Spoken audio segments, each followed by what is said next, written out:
Well, welcome today to our bite-sized PD. Amy and I are going to be talking about harnessing the power of AI so that we can scaffold learning for our multilingual learner students.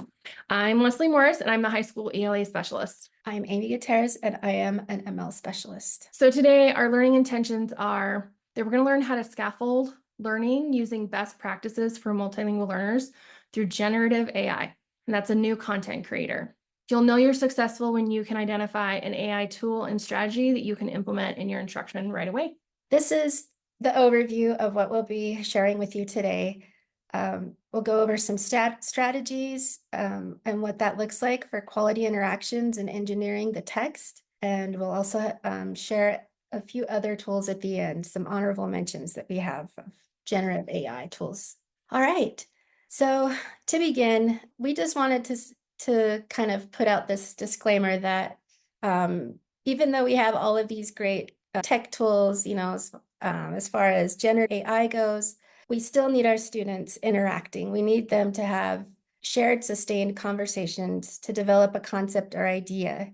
And that's what we call quality interactions. We want to maintain high challenge and academic rigor and have our students develop a sense of autonomy and agency along the way.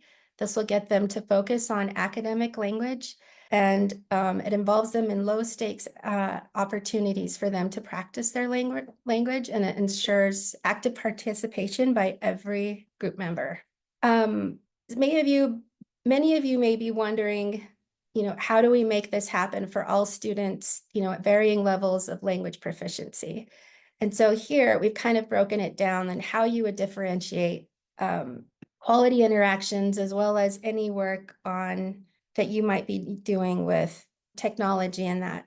And so we've highlighted that here for you for every level of language proficiency and how you would scaffold that for your learners. Yeah, and Amy did link up here so you can access our slides, the WIDA proficiency levels, and that is the can-do descriptors, right? Yes. And so I really like that. It's a great positive outlook on what students are able to do at their different levels, and that gives you a good idea of how you can scaffold your assignments. And also on ways to assess them. Yeah. One strategy that I like to encourage for any time that you're introducing a lengthy text in your instruction, it's text engineering. And this is any text that can be engineered or deconstructed to scaffold the learning for your students.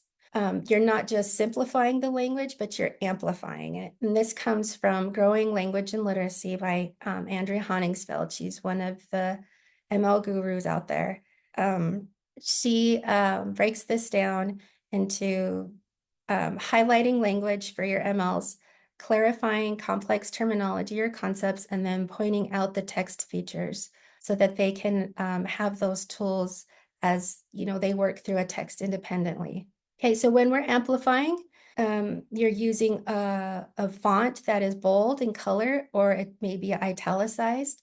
You want to add translations or a glossary of key terms within the text using parentheses, and then add in some icons or other visuals. So I just want to point out, I'm going to go back to our learning intentions, and this is something that we are trying to model throughout the presentation to highlight things that are in bold, the key terms are in color, and then we're using, not on this slide, but in other slides, we have symbols. And a glossary in parentheses. And a glossary, yes, yeah, right here, the glossary in parentheses. So sometimes when we're engineering the text, it can feel like a lot to do, especially if you are in secondary and you're teaching multiple classes at a time. So we're going to use AI to help make this process faster for us. So a lot of the tools we'll be mentioning are in Magic School AI, and all the teachers in our district have free accounts through Magic School. You just log in through your CSD docs. So to create a glossary, you could very easily have AI take the text that you're going to be reading and have it create a glossary. Maybe choose 5 words that are the most important words in that section and have it define it. And then you can just take this and it's already created a glossary for you. Now, when we're talking about working with ML, sometimes we want to translate everything. So we're going to stop and Amy's going to talk about when we should translate and when we shouldn't translate. Definitely want to translate when you have a newcomer, if they are literate in their home language. So, and when you do translate, you want to just translate the definitions. We want them to get used to using those academic terms in English and just translating the definitions. And you can do this, like you could put a prompt in Magic School for it to just give the translation of the definition and then leave the English, the actual key terms in English. Yeah. So in this example, we use Magic School and we use their text translator tool to take the glossary that we made. And I just copy and pasted it and asked it to translate it into Portuguese and Chinese. I did that so you could see that it can do Latin-based languages and non-Latin based languages equally. And we want to just also point out that you don't want to translate lengthy texts. Yeah. Definitely do what you can to chunk the text as much as you can or engineer it, and then just sprinkle in translations along the way. We've also been encouraging teachers to just give a summary of whatever reading they're going to have for that day in their home language. And this is something that you can do right here on Magic School. Yeah. And just to reiterate, like why we don't translate the actual word, which in this example, they are translated. So you don't want to translate the actual word because then anytime I'm using the word hominids is our example here, or I'm writing hominids in class or students are reading it in text, if our ML students have never actually seen the English word, they will never be able to recognize it, even if you've given them a definition. So English word, translated definition. So Amy already started to talk about this, like, well, why not translate novels or use a translated novel? And one reason is we want students to be full participants in the classroom. And they can't do that if they are reading from a different book with different page numbers, or they're not part of those conversations and those discussions.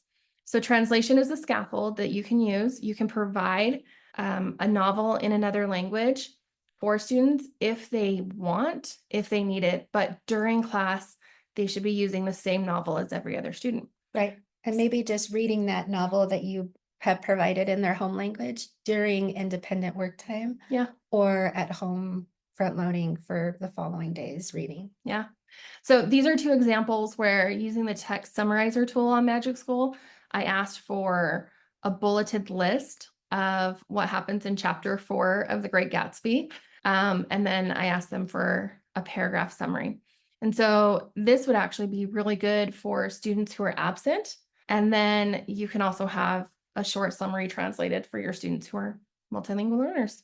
So I think we've hit most of these. I did do an example using Tagalog. The real key is we want, like, not just that we want, our multilingual students deserve access to grade level work and they deserve to be full participants with their peers. And so to do that, they need to be using all the same texts as their peers. Okay, the next way we can amplify is to use icons along with our text. Here we have flat icon as an example, and it will actually give you multiple types. So you can see there's 5 different versions of this that you could use to symbolize assignments. And I know we've started using these in our professional developments within our department. And it's so nice for me, for someone who has a little bit of ADD, to be able to look up and go, oh, I'm supposed to be reading because it has a little icon of a book, or I'm supposed to be writing because it has a little icon of a pencil, or we know if it's partner talk or think time or group talk because of the symbols that we're using. So our recommendation is to choose the symbols of what you're going to use the most in your class, use them on your assignments and presentations, and have them up around your classroom. And it's a great scaffold for all of your students. And usually, well, with Flat, it's free. There's other apps like Noun Project, but they've started charging you for using their icons. And with Flat Icon, they'll just ask that you link it to their website. Mhm. And that's the only disclaimer I think that they have. Yeah. And one thing that I do is I'm a big Canva fan. And so I'll just go into Canva and find an icon that I like and I download it with a transparent background. Yeah, they have I some do great ones the, too. yeah, the background remover. Mhm. I'll do that as well. All right. So not only, I think I mentioned this before, but not only is engineering amplifying it with icons and bold font and whatnot, but you also want to ensure that you're chunking the text. So you want to add section headers to the different sections of a lengthy text that will or provide guiding questions. Add in some thinking maps and some images with captions to guide their reading. So some ways that you could do this quickly using AI is go back to your text summarizer in Magic School, go ahead and put in the text and it will actually ask you the length of the summary. And instead I put in headlines and subheadlines. So the text that the science text we were using about hominids, it created these headlines and subheadlines that I could use to chunk my text. And then I use I use text dependent questions to have it create some text dependent questions. And you can see here, you can choose your grade level, the number of questions and your question types. So if you wanted true or false, if you wanted fill in the blank, multiple choice, those are all those sorts of things. And then you can put in your text. So it's not perfect, right? I always tell people with AI, think of AI as like an assistant that you're paying, but you are the expert. So you just have to say, okay, do this. And then you're just going to double check that it's right and then move on. But it saves so much time of having to create everything from scratch yourself. For some images, you can use Adobe Firefly. My picture is not there. I wonder what happened. But we all have free Adobe accounts with our CSD docs. And so you can actually create images using Adobe Firefly and describe what you're trying to show. Because sometimes doing a Google search might not show exactly what we want, but you can go in and describe it and it does a pretty good job at coming up with some images for you. And then the last thing that Amy mentioned was to create thinking maps.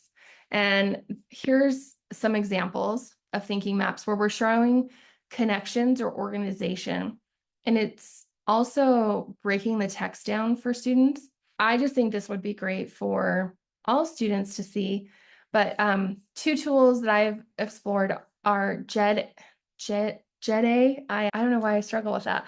And what I liked about this one is it used some emojis. It was a little bit more simple or straightforward in the way that it was designed. And then Whimsical does a full breakdown of the text. And you can see in here the section headers, the subheaders, and the key points or ideas. So this is really good for our students who are visual thinkers to help them see those things.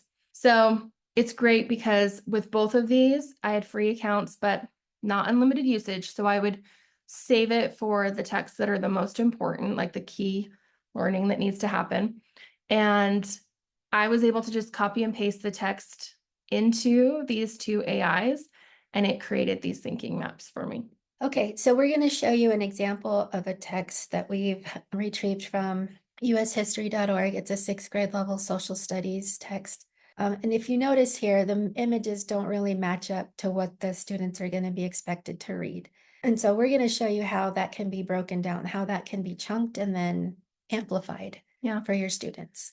And it's really interesting. When you look at this, you can see that there's one headline. None of the words are bolded.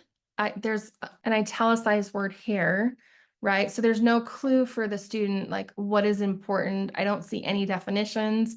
There's a caption, but it doesn't really go with hominids. It's about animals.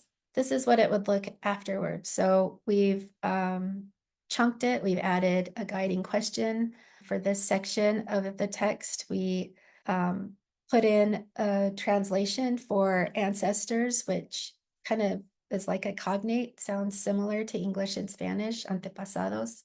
We added a concept map so they can actually see what it is the text is referring to. We took out the animals and added in hominids. Yeah, what the text was actually talking about. Okay, here's another one. This is another section of that same page, and we just added 2 more guiding questions, and then you can see how we've sprinkled in the translations and then the glossary of certain words in parentheses, and then a timeline too to just show, what this text is referring to, the time frame. So some honorable mentions for other AI tools that we want to shout out are from Ditch the Textbook and Control Alt Achieve. They're both blogs, but they both have, and you can click on those to see the links. They have lists of AI tools. As we know, there are new AI tools being invented and created all the time that are helpful to students. One I just heard about that we don't have here on our list is Notebook LM.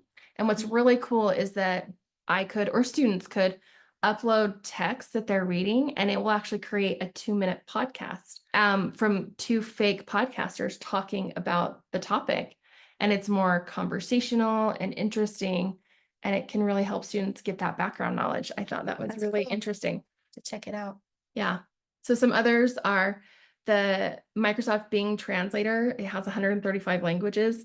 We just tried this the other day with our DLI specialists, and it was really cool how it would translate a conversation in real time. Mhm. It's not always accurate, so we do kind of discourage it being used during class. Like you want them to get as much as the instruction as possible, but yeah, it's a helpful tool for your beginners. Yeah, and it's great for, when students need to communicate with you urgently, and there is that language barrier because they're a newcomer, they know that you're trying to understand them, you want to understand them.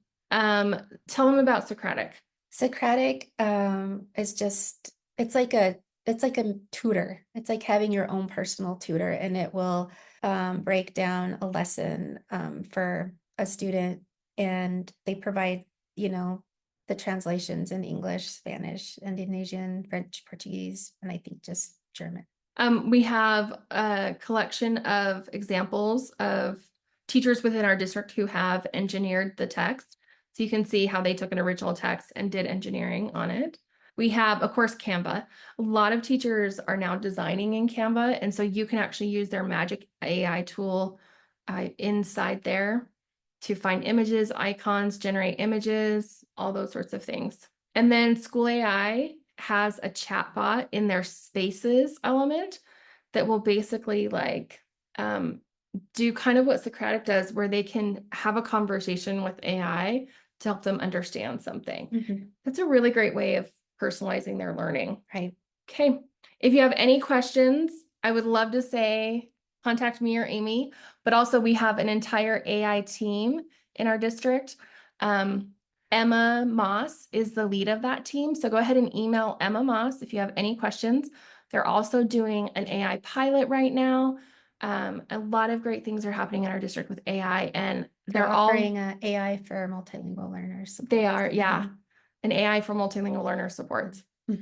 So if you want to be involved, we think that's great because we want to be able to support all of our kids, but sometimes we need some help speeding up that process for us. Thank you.